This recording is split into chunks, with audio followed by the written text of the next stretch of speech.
Oke, siap. Ayo. Ulang ya. Assalamualaikum warahmatullahi wabarakatuh. Selamat pagi, siang, sore, atau malam, Budian. Kami dari kelompok 1 Prodi Fisioterapi ingin membahas tugas Lanjut aja. Kami dari kelompok 1 ingin membahas tugas kami, yaitu mengenai kasus 1, di mana seorang mahasiswa fisioterapi sedang melakukan praktik lapangan di sebuah desa. Ia melihat masyarakat lebih memilih pengobatan alternatif berupa pijat tradisional dan jamu ketimbang datang ke puskesmas.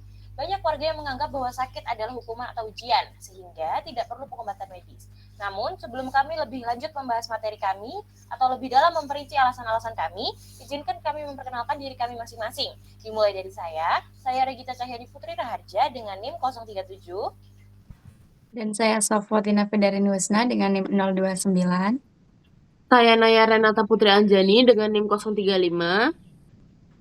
Saya Aslina Habibah dengan NIM 036. Saya Siti Mutia dari NIM 042. Saya Eliana Jo Fernandes dengan NIM 041. Jadi teman-teman, di sini kita bakal diskusiin pertanyaan pertama, yaitu bagaimana kamu menjelaskan fenomena tersebut dengan menggunakan konsep dasar ilmu sosial dan budaya. Coba dulu yang mau saya gitu. Silahkan. Berarti kita buka PPT nih dulu. Bentar, kita buka PPT. Boleh, langsung share screen. Hah? Share screen? Atau buka sendiri-sendiri? Buka sendiri-sendiri, aku nggak pakai laptop soalnya, Bi. Oke. Sorry.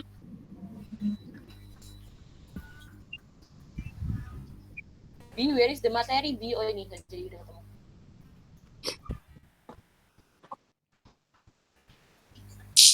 Aduh. Apa tadi, bagaimana kamu menjelaskan fenomena tersebut dengan menggunakan konsep dasar?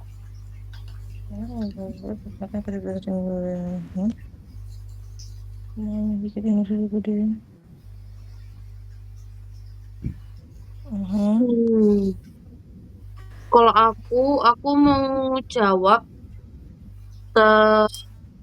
Hah? Kok hilang PPT nih? Oh, ndek gini. Aku mau jawab konsep dasar ilmu dan budaya. Aku mau jawab pakai itu. Jadi menurutku para masyarakat tuh masih mempercayai kepercayaan. Jadi kayak budaya yang di situ dari dulu gitu loh. Jadi banyak yang masih mikir kalau nek punya sakit itu berarti dia habis melakukan sesuatu, atau misalnya dia habis berbuat kejahatan atau dia masih buat salah. Jadi misalnya dia sakit itu masih menjadi sebuah hukuman atau ujian. Kalau gitu sih, kalau menurut pandangan dari ilmu budaya. Jadi masyarakat masih gitu, masih mempercayai budaya dari para leluhurnya. Tapi itu juga termasuk dari ini nggak sih, kayak tradisi sama kebiasaan. Soalnya ya kalau kita flashback yuk, orang-orang zaman dulu, mereka tuh kan pakai pijit tradisional, pakai jamu. Saya udah turun-temurun sih, kayak oh iya mak aku biar rekomendasi ini minum jamu yang kayak gini. Soalnya menurutku ya sebagian orang pasti ya, kalau terus kayak lebih gampang dicari. Terus orang-orang zaman dulu itu kan hidup bersebelahan sama istilahnya alam lah. Jadi apapun yang alam kasih ke mereka, itu mereka pasti mikirnya kayak oh iya ini tuh pasti ada manfaatnya gitu loh buat kita. Iya sih? Daripada mereka harus lebih ke percaya sama layanan medis yang udah modern. Nah, betul. Tapi menurut aku juga ini ya, karena mungkin bagi mereka itu kalau berobat ke puskesmas ataupun rumah sakit itu menurut mereka mahal gitu loh. Nggak semurah kalau kita pijat di tempat langganan atau gimana. Oh iya sih, gitu bisa. Iya sih. Tapi kadang ada dukun atau tempat pijat yang emang mahal nggak sih? Cuman udah budaya mereka aja kayak gitu. Iya. Terus juga karena pengaruh orang-orang sekitar gitu nggak sih, kayak kata si Anu tuh ke dukun aja ke sini gitu. Iya, benar. Terus Bener banget. Kayak misalnya banyak yang dari mulut ke mulut, jangan ke rumah sakit itu sembuhnya lama. Udah dari dukun-dukun aja. Banyak pasti yang kayak gitu. Ya, Iya. terus pasti ada dukun sama pemijat yang kayak udah dipercaya di semua Iya masyarakat sih. gitu, kayak Apalagi kalau misalnya di orang sebuah besar. desa gitu ya. Mm-mm. Mm. Mereka tuh promosinya melalui mulut ke mulut. Jadi kalau misal nih satu dukun berhasil nih nyembuhin si A tuh bakalan Iya, ke situ aja tuh, ke situ aku kemarin di situ sembuh Sembuhnya gitu. Padahal cepat gitu. ya iya itu bener-bener. Kadang dukun ya. Ya, banyak orang yang keiming-iming tuh sama yang sembuhnya cepet, Rek. Jadi kayak misalnya di puskesmas atau di rumah sakit, di dokter-dokter gitu banyak yang bilang di situ sembuhnya lama, terus butuh obat gini gini gini gitu. Jadi orang-orang malah lebih percaya ke Yang Dukun. tradisional. dukun. Ya. kan tingkat apa ya durasi sembuhnya tiap badan kan beda-beda Iya, juga. Nggak bisa langsung nggak bisa. dor, oh ya aku sembuh gitu. Ya Mm-mm. karena kalau bolak-balik ke rumah sakit kan ngabisin uang itu juga kan. Ya. Butuh banyak uang. Kan harus bolak-balik. Obatnya. Walaupun udah punya Obatnya, BPJS kan, pengobatannya. heeh. kadang sama pelayanan rumah sakit yang BPJS juga beda kan. Jadi Mm-mm. mungkin ya harus mereka ngantri, mikirnya, bener-bener. Oke, kita mau Sebenarnya pasti ada yang sadar nggak sih kayak ayo ke dokter aja, tapi karena nanti dia ke dokter kan takut diomongin juga nggak sih kayak ih kamu nggak Iya, ngehargain si Anu gitu loh. Mm-mm. Ya Bisa bisa. kan? Jadi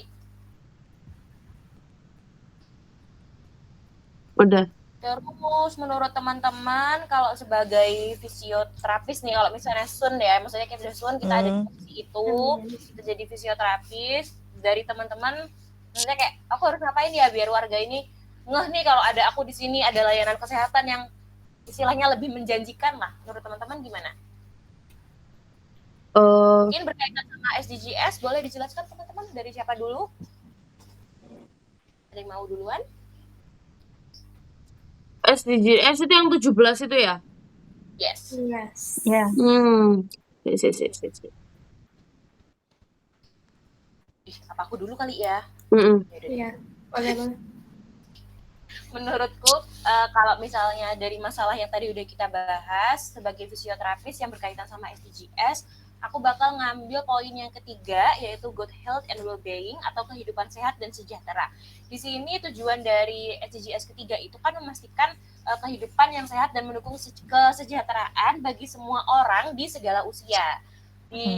Bukannya aku mau kayak mendiskriminasi warga desa dan kota, cuman masyarakat di desa itu kan lebih milih pijat tradisional sama jamu nih daripada pelayanan medis yang modern. Nah di sini kita tuh udah ngeh nih kalau misalnya sebenarnya tuh masih ada kesenjangan pemahaman, terus kayak keterbatasan akses dan lain sebagainya sama layanan kesehatan. Kalau kondisi ini dibiarin, derajat kesehatan masyarakat itu nggak akan benar-benar optimal. Karena apa? Karena masih ada sebagian orang yang percaya sama turun-temurun ini tadi, dan sebagian udah mulai move on, istilahnya udah mikir kayak oh ya udah harus ke layanan kesehatan nih. Nah di sini tuh kalau masih kebagi-bagi kayak gini, masyarakat itu nggak akan benar-benar sembuh, Rek. Maksudnya dalam artian sembuh, cuman penyembuhannya tuh nggak optimal itu, bahkan bisa ningkatin resiko penyakit kronis, terus nanti malah jadi merantak ke komplikasi kemana-mana karena keterlambatan penanganan atau mungkin kesalahan penanganan. Terus sebagai fisioterapis nih sangat penting nggak sih konteks kita di hal ini?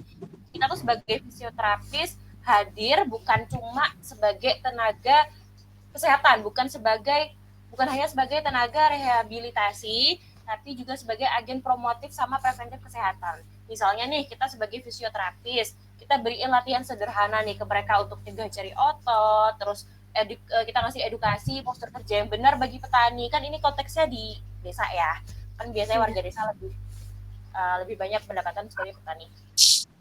Terus kita juga bisa nih ngasih mereka penyuluhan tentang pentingnya pengobatan medis kalau misalnya nggak bisa ditangani lagi secara tradisional, karena kita tuh harus mulai ini dari awal, karena balik lagi ke tadi tidak semua orang atau belum semua orang mau move on ke tenaga kesehatan. Jadi mereka masih percaya yang lalu-lalu, dan kita nggak bisa tiba-tiba sebagai fisioterapis tuh maksa mereka buat oh iya kan harus cepat move on ke kesehatan gitu, maksudnya ke layanan medis, itu nggak bisa. Jadi kita harus melalui pendekatan yang menghargai budaya-budaya lokal mereka. Jadi kita harus sebagai fisioterapis harus menjembatani antara pengobatan tradisional sama medis modern sehingga masyarakat tuh nantinya pelan-pelan bisa lebih mudah menerima kita sebagai fisioterapis, lebih bisa menerima teman-teman dari layanan kesehatan lainnya.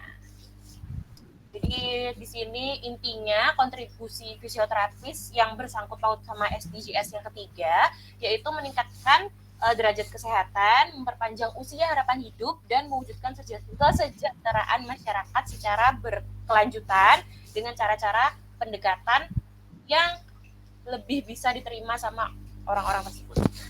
Kalau dari aku. Kalau dari teman-teman silakan.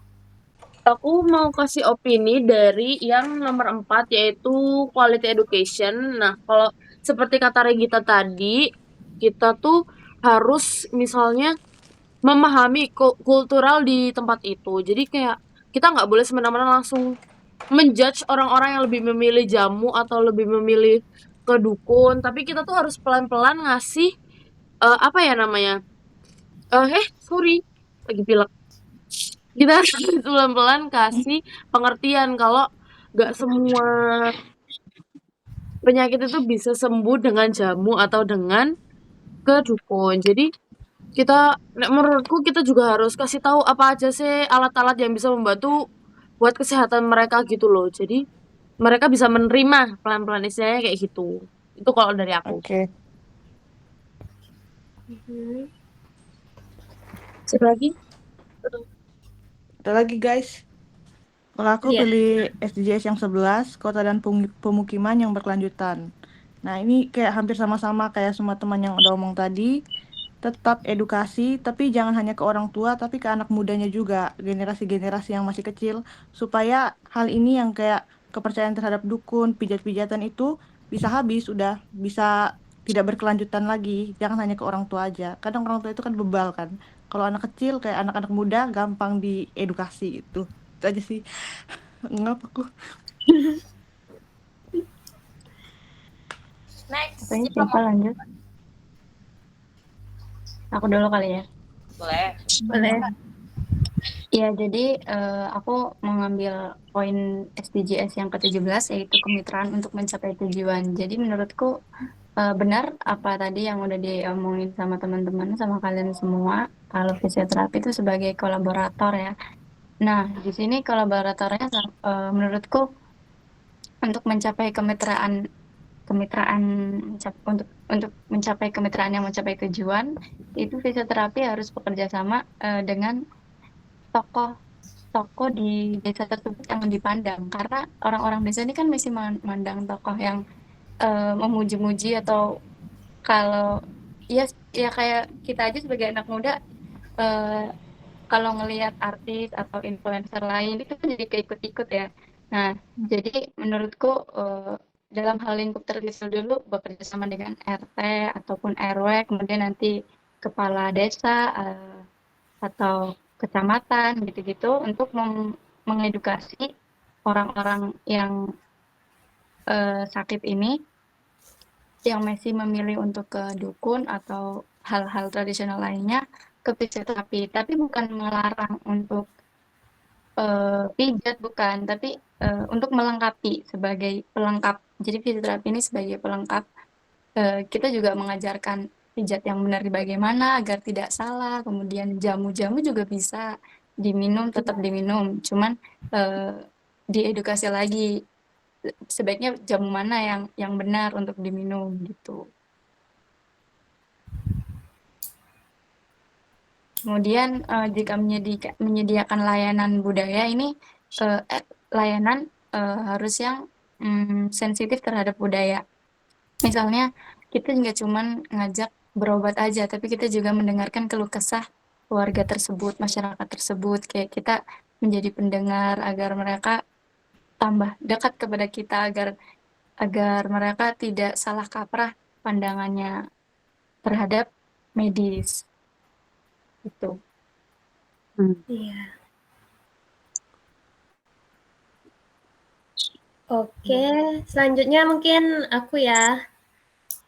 Nah, menurut aku tuh sebagai fisioterapis, aku mau mengaitkan kasus ini dengan SDGs yang ke-10, yaitu berkurangnya kesenjangan. Itu kita sebagai fisioterapis tuh bisa loh mengurangi kesenjangan masyarakat tuh kayak menyediakan pelayanan yang lebih banyak atau mengonsultasikan ke pemerintah gitu loh, disediakan layanan supaya masyarakat tuh ngerti fisioterapis tuh lebih terpercaya lah daripada obat-obatan tradisional gitu kan. Nah, di samping itu juga fisioterapis tuh bisa bantu masyarakat kayak ini fisioterapisnya lebih dipercaya loh, lebih ada hasilnya gitu daripada obat-obatan kan. Nah, dengan adanya fasilitas-fasilitas yang kita bangun atau kita edukasi ke pemerintah bahwa perlunya fasilitas di desa itu, nah masyarakat juga bakal kayak yakin, oh iya gini loh, ternyata manfaatnya lebih kelihatan daripada jamu-jamu. Itu bukan berarti kita kayak, oh jamunya nggak bagus nih, nggak boleh, kita juga nggak boleh bilang gitu kan.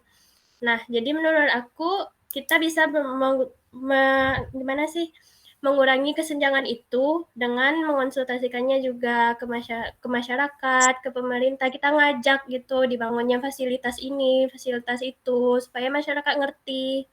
Itu kan. Mungkin sekian sih dari aku.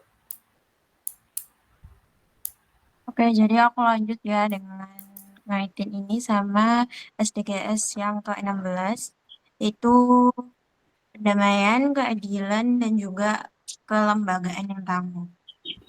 Kalau menurut aku kan untuk bisa mengedukasi masyarakat ya tentunya kita itu harus ngebangun kepercayaan gitu. Jadi melalui ya seperti yang disebut teman-teman kan, melalui edukasi. Terus juga ngasih layanan sama masyarakat gitu. Apa sih? Ngasih layanan ke masyarakat biar mereka itu tahu gitu loh, fisioterapis itu kerjanya kayak gimana gitu. Jadi dengan adanya edukasi dan juga layanan kesehatan, jadi masyarakat juga jadi makin percaya gitu loh sama fisioterapis. Ada Itu aja wujudnya. mungkin dari aku. Iya. Ada lagi yang mungkin mau menyuarakan sesuatu, aku tidak sejalan nih sama si ini gitu, ada nggak? Aku sejalan tuh Soalnya guys. kalau aku dengar dari teman-teman semua itu ya intinya kita tetap jadi kolaborator aja gitu. Nah, maksudnya kayak kita semua sejalan dan tujuannya sama, jadi kolaborator kayak gitu intinya. Mungkin ada yang oh tidak, itu tidak bisa menjadi kolaborator kayak gitu. Betul. Siapa yang nggak setuju? Yang nggak setuju angkat di kucing. Setuju. Nggak ada guys, setuju semua guys. Nggak ada. Oke, baik Ibu, dari pembahasan kami yang sudah kami bahas masing-masing satu persatu dan suara yang sudah kami keluarkan, yang sudah kami yang utarakan. dikeluarin suara.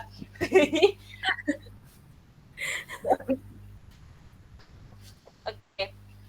Baik Ibu, dari masing-masing pendapat yang sudah kami suarakan, di sini izinkan saya menyimpulkan jawaban-jawaban kami. Nah, di sini kesimpulan yang saya dapatkan adalah kasus masyarakat desa yang lebih memilih pengobatan tradisional menunjukkan bahwa adanya tantangan dalam mencapai kesehatan yang optimal. SDGs 3, 4, 10, 11, 16, 17 yang sudah disebutkan oleh teman-teman tadi dapat menekankan pentingnya menjamin kehidupan sehat dan meningkatkan kesejahteraan semua orang dari segala kalangan usia. Dalam konteks ini, kami sebagai fisioterapis nantinya punya peran yang sangat besar. Tidak hanya memberikan terapi untuk pemulihan fisik, tapi juga melakukan promosi kesehatan agar masyarakat menyadari pentingnya menjaga tubuh agar tetap bugar, mencegah cedera, dan segera mencari pertolongan medis bila sakit. Misalnya, fisioterapis bisa mengajarkan latihan sederhana untuk mengurangi nyeri punggung akibat pekerjaan berat di sawah, atau memberikan edukasi bahwa sakit itu bukan hanya sekedar hukuman, tetapi sebuah kondisi biologis yang pasti bisa ditangani. Dengan begitu, masyarakat tidak hanya bergantung pada tradisi, tapi juga mendapatkan akses pada layanan kesehatan yang modern, yang aman, dan juga efektif. kontribusi ini langsung mendukung tercapainya SDGs yang sudah kami sampaikan tadi, karena masyarakat yang sehat akan lebih produktif, lebih sejahtera, dan mampu berkontribusi di dalam pembangunan desa untuk jangka panjang yang lebih maju ke depannya. Sekian Ibu dari kami, mohon maaf apabila pembahasan kami tadi terdapat kalimat-kalimat atau kosakata yang kurang berkenan untuk didengarkan. Sekian dari kami, wassalamualaikum warahmatullahi wabarakatuh. Selamat pagi, siang, sore, atau malam. Ulang, 1, 2, 3. Sudah.